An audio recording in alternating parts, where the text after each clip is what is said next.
కొంచెం కొత్తగా item try చేయండి. కొత్తగా స్క్రీన్ ప్లే చూపించండి. కొత్తగా మాకు చెప్పే విధానం బావుంటే మేము దాన్ని చూడగలుగుతాం. Hi friends and families. Welcome to cinema Picchodi channel. Don't forget to like and subscribe. ఈ రోజు మనం జాక్ మూవీ రివ్యూ అయితే తెలుసుకుందాం. మేము సినిమా చూడాలా వద్దా? సినిమాకి నేను ఇచ్చే రేటింగ్ ఎంత? బావుందా లేదా? అన్నది ఈ వీడియోలో చెప్తాను.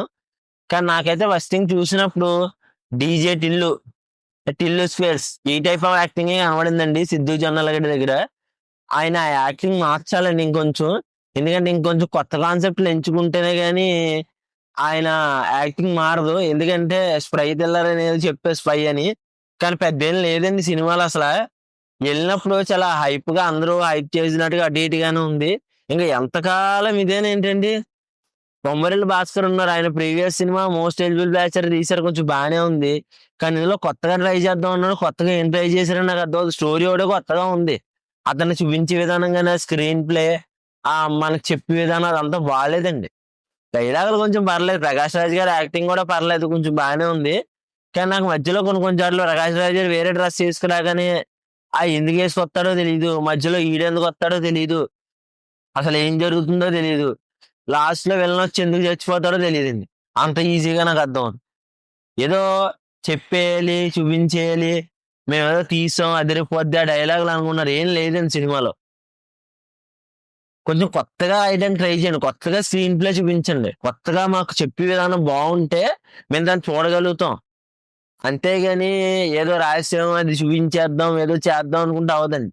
మీ విజను మీరు మైండ్‌లో ఏదైతే పెట్టుకున్నారో అది అక్కడ మీరు స్క్రీన్ మీద చూపిస్తే బావుంటది. అందులో ఏదో అబ్నార్మల్‌గా మనోడు రా ఏజెంట్ అన్నారు. రా ఏజెంట్‌లా అని అదని ఇదని చూపించారు. అసలు ఏముందండి? అసలు అలా రా ఎత్తి వదిలేస్తారండి. మధ్యలో ఒక సీన్ ఉంటది. మీరు స్పాయిలర్ అనుకోకపోతే మనోడిని పట్టుకున్న తర్వాత ఇంట్రాగేషన్ తీసుకొస్తే ఆడేదో తెలియకుండా వచ్చాడని చెప్పి వదిలేస్తారట. అదేంటండి వదిలేయడం ఏంటో? అదేంటో తెలీదు. మీరు ఈ సీన్ కోసం మీరు సినిమా చూస్తే మీకు అర్థమవుతది. ఖచ్చితంగా. నన్ను సినిమా చూడాలా వద్దా అని నన్నడిగితే ఖచ్చితంగా వన్ టైమ్ వాచ్ కూడా ఒకసారి అయితే చూడొచ్చు ఏదో అలాగా. ఇంకా మనం ఎక్కువగా మాట్లాడకుండా ఏం లేదండి సినిమాలో అసల. ఆ వైష్ణవి చైతన్యం ఉంది. ఆ హీరోయిన్ ఎందుకు తీసుకున్నారో తెలీదండి అసలు నాకు అర్థమవ్వదు. హీరోయిన్ ఏదో ఉండాలి, పెట్టాలన్నట్టు పెడుతున్నారు. కొన్ని సినిమాస్‌లో అలాగే ఉంది. ఇప్పుడొచ్చి ఈ ఇయర్‌లో వచ్చిన సినిమాస్‌లో హీరోయిన్ ఎందుకు ఉందో తెలీదు. అది తెలీదు. మనం డెఫినిట్‌గా ఒక వీడియో చేద్దాంలెండి. కొన్ని హీరోయిన్స్ ఉన్నా కూడా వాళ్ళకి ఇంపార్టెన్స్ లేని మూవీస్ ఏమన్నా ఉంటే అయి మీకు ఆటిల గురించి నేను ఎక్స్‌ప్లనేషన్ ఇస్తాను. ఎక్స్‌ప్లెయిన్ చేస్తాను. ఒక వీడియో వస్తది. మీరు కన్ఫర్మ్‌గా మన మన మన ఛానెల్ ఫాలో అవుతుండండి. ఇంకా ఇందులో ఏం లేదండి. ఇంకా ఎంత ఎక్కువ మాట్లాడుకుంటున్నా కూడా వేస్ట్ అండి నాకు. అదే రొటీను టెంప్లేట్ లాగా రొటీన్‌లా ఉంది. కొత్తగా ఏం లేదండి. ఒక స్టోరీ ఒకటే నాకు కొత్తగా అనిపించింది.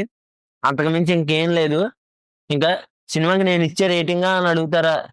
సినిమాకి 10కి నేనిచ్చేది 6 తీసుకోండి. అంటే 6 రెడ్ అనుకోండి. ఇక్కడి దాకా మీరు వీడియో చూసారంటే మీకు నచ్చిందనుకుంటున్నాను. మరో వీడియోతో మీ ముందుకొస్తానండి. ఉంటానండి. బాయ్. జై హింద్.